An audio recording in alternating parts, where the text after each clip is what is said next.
અને આજે છે મારા પપ્પાની તિથિ.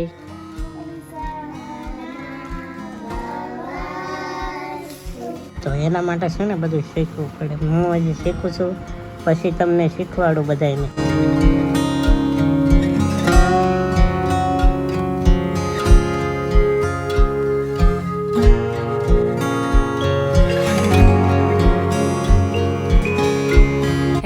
ગુડ મોર્નિંગ, કેમ છો બધા? મજામાં છો? તો સ્વાગત છે તમારું મારા એક નવા લોકમાં. તો અત્યારે વાગી ગયા છે 10 અને આજે છે મારા પપ્પાની તિથિ. તો જો આવી રીતે કંઈક બરફી ને ગાંઠિયા ને એવું લાવે અને મારી મમ્મી કહે છે કે તિથિ હોય એટલે 5-6 છોકરાને જમાડવું પડે. તો અહીંયા જો આવી ગયા છે એજનલ એટલે તો કાંઈ નહીં, એને બધાને આપણે જમાડી દઈએ.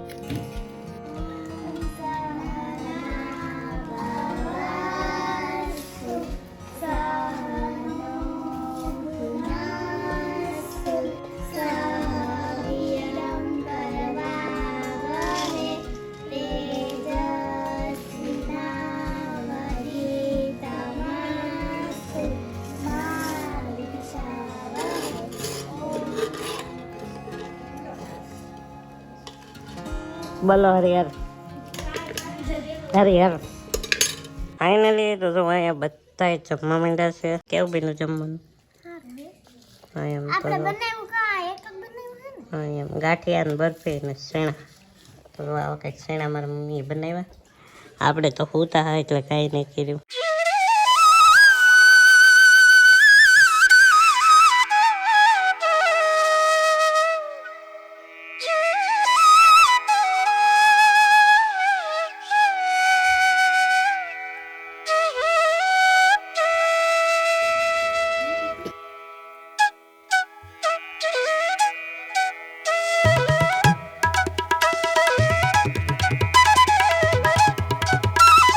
તો બધા જમીન વયા ગયા છે અને આ બે જો જમે છે મારી ઘોડે કાઢા. તો જો બધા જમીન વયા ગયા છે અને હવે મને પણ ભૂખ લાગી ગઈ છે. બહુ જોરોથી ભૂખ લાગે, વાત પૂછોમાં તમે. તો છે ને આવું કંઈક જમવાનું છે. જો બટાટાનું શાક, શીણા, બરફી, ગાંઠિયા, રોટલી. અને અહીંયા છે અમારા વિપુલ ભાઈ. તો એ ડુંગળીમાં જલા હતા પણ એને થોડીક હમણાં હું તો કહેવાય તબિયત ખરાબ હતી એટલે વૈયા ને તમે. હું છું હું તમને પણ પેટમાં દુખતું હા એમ જો પેટમાં દુખતું હતું. ઈદા તો વિડીયો નહીં બોલે કેમ કે જમવાનું છે. ખાવા માંડો. તો આવું હાલે છે બધું. અને છે ને મારા ભાભુ જે ડુંગળીમાં છે એ આમ અલગ જેલા છે અને નીતાબેન ને એ પણ અલગ જેલા છે. તો નીતાબેન ને સપ્તાહમાં નથી આવવાના, ભાભુ ની સપ્તાહમાં આવવાના છે. એટલે હવે સપ્તાહ પૂરી થાય ને ત્યાં સુધી અહીંયા રહેવાનું છે બધાને. કન્ટિન્યુ બ્લોગમાં બનાવી રહ્યો. હું પેલા જમી લો કેમ કે મને ભૂખ લાગી. તો જમી લીધું છે અત્યારે મેં. હવે ખાઈ લીધું બધું છે તો એ. અને અમારા વિપુલભાઈ તો માંદા હતી આમ તો સફરજન ખાય. હાલો બધા સફરજન ખાવા. હા એમ આવો સફરજન ખાવાનો.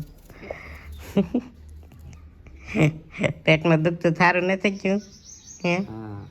તો સફરજન કામ ખાવું? દવા પીધી કે સફરજન ખાવું પડે કે? હા એમ હમણાં દવા પીધી એટલે સફરજન ખાય છે દવા. હવે સાલુમાં તો કેલ્શિયમ હોય તો એ ખાઈ ન હોય. આ તો સાલ કાઢી નાખે. અને મારે હજી બનાવવાની છે એક થમલેટ. બોલો, એક થમલેટ બનાવવાની છે. એ કામ કમ્પ્લીટ કરીશ તો જોઈએ કે કેવી થમલેટ બનાવું ને હું તમને બતાવીશ. જોતા રહેજો. વિપુલભાઈ સાથે સાથે આપણે પણ ખાવા માંડ્યા આવે એપલ. એ જો વિપુલભાઈ ખાય અને હું પણ ખાવા માંડું. એને માંદા તો નથી પણ ખાઈ લઈએ. તો મારા મમ્મીની જો જાય છે મસ્તરામ ધારા. તો મારા મમ્મીની તો મસ્તરામ ધારા વયા ગયા અને હવે હું છું એકલો, બાકી ઘરે કોઈ નથી. અને આજે છે ને વરસાદ કેવો ગજબનો આવ્યો હો, પવન ને એવું બહુ હતું. તો ખ્યાલ છે. હવે હું બનાવીશ થમલેટ. ચાલો હું થમલેટ બનાવવા માંડું હવે. તો અત્યારે હું જાતે ચા બનાવું છું. ચા તો કેવી ચા બની હમણાં ઉભરાણ આવશે. આપડી ચા થઈ ગઈ છે કડક એક નંબર. હવે આપણે પીવાની છે. આવી કઈક સરસ મજાની કડક ચા બની ગઈ છે. ચાલો પી લઈએ હું અને વિપુલભાઈ.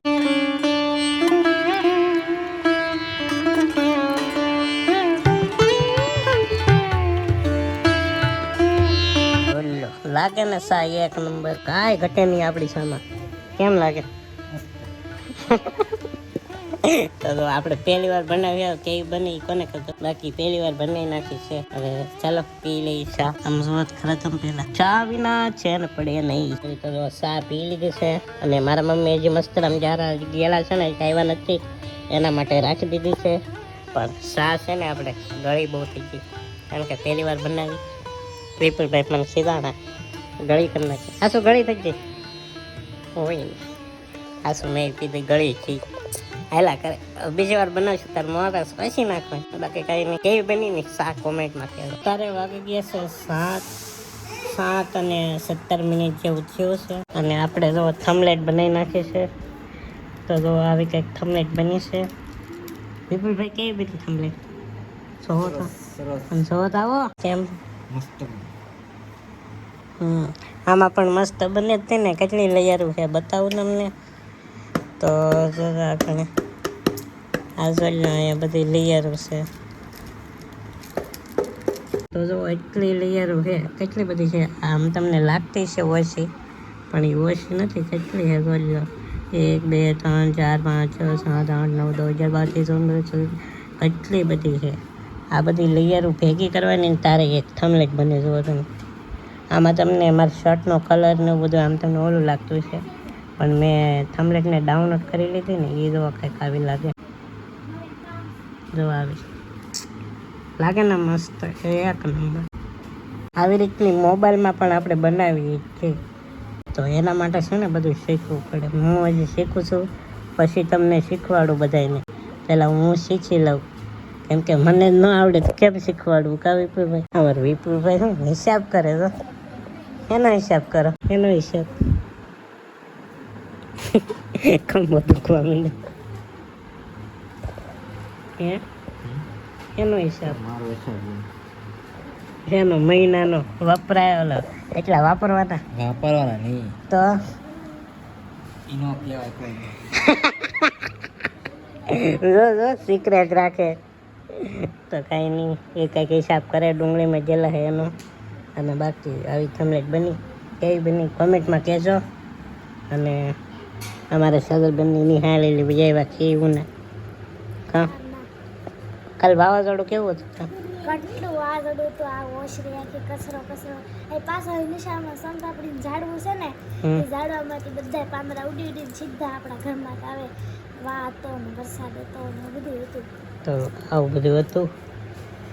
અને હવે હું થાકી જાઉં છું. મારા વિપુલભાઈને થાય કા રીલ શૂટ થાય ને એમ હતું જ નહીં, કેમ કે ફોન આમ કરે એટલે સીધી ધૂળ જ આંખમાં આવે. અહીંયા વાવાઝોડાનો વિડીયો શૂટ થતો જ નહોતો, કેમ કે અંધારું લાઇટ ને એવું કાંઈ નહોતું. નકર તો હું તમને બતાવત. આ પતરા કેટલા ખખડે એમ વાત પૂછોમાં તમે. તો કાંઈ નહીં, હમણાં જમવાનું બની જાય એટલે જમી લઈએ. આપણી આ થમલેટમાં છે ને એક મિસ્ટેક થઈ ગઈ છે, તો એ આપણે સુધારી છે. તો હું પહેલાં તમને બતાવું કે મિસ્ટેક શું હતી. તો આમાં જો તમને શું આમાં લખેલું છે મારા પાપા. લખવામાં મિસ્ટેક થઈ ગઈ છે, એટલે આપણે પાપાની બદલે આપણે અલગ સુધારો કરી નાખ્યો છે. તો આવી રીતનું લખી નાખ્યું મારા પપ્પાની તિથિના. તો આવી રીતનું આપણે લખી નાખ્યું છે. તો આવી મિસ્ટેક હોય ને એ આમ ધ્યાનમાં લેવી પડે. લખવામાં ભૂલ પડી જાય અને બાકી તો કાંઈ મિસ્ટેક નહીં લાગતી. તો જો આવી થમલેટ કંઈક બની. લાઈક કરી નાખો, તમે લાઈક કરી નાખો. તો જો જમવાનું બની ગયું છે. આ છે કંઈક ગાંઠિયાનું એનું શાક છે. પછી આ છે આપણા માટે દૂધ. તો ગોળ નથી ને એટલે આપણે આમાં મોરસ નાખી દીધી. આવું કંઈક દૂધ તમારે ખાવું તો આવો. અને અહીંયા અમારા વિપુલભાઈ જમવા માંડ્યા છે. અને ચાલો મને પણ ભૂખ લાગી ગઈ છે એટલે હું ખાઈ લઉં હવે. બાકી તમે લાઈક કરી નાખો પાછું. તો આપણે જમી લીધું છે અને સવા અહીંયા બધા પૂછ્યા છે. ત્યારે રિઝલ્ટ થોડુંક કેવરાવશે, કેમ કે લાઈટ ઓલવી નાખી છે. તો કાંઈ નહીં, આશા રાખું છું કે આજનો બ્લોગ તમને ગમ્યો છે. કે મેં તો લાઈક સબસ્ક્રાઈબ કરવાનું ભૂલતા નહીં. મળશે પાછા એક નવા બ્લોગમાં. તે સુધી બધાને બાય બાય. અને હા, ચેનલમાં પહેલી વાર આવ્યો ને તો સબસ્ક્રાઈબ કરી નાખજો અને એક કોમેન્ટ કરી નાખજો કે આજનો વિડીયો તમને કેવો લાગ્યો. તો સર્વ બાય બાય, ગુડ નાઇટ.